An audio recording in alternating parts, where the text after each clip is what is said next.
In order to do the butterfly stretch, you're going to bring the bottoms of your feet together. Scooch your hips so both sits bones are nice and flat on the ground. Now you can bring your hands either to your shins or ankles to pull yourself up, or clasp them around your toes. Lift through your chest as you lift your head high and bend at the waist, keeping the back nice and straight. We want nice, deep breaths here, inhaling and exhaling smoothly while you focus on opening the knees towards the ground.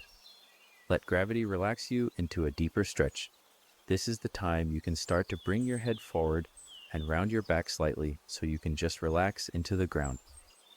Remember, we're opening the knees, letting gravity open your hips, and just letting the ground support us here as we continue to breathe deeply.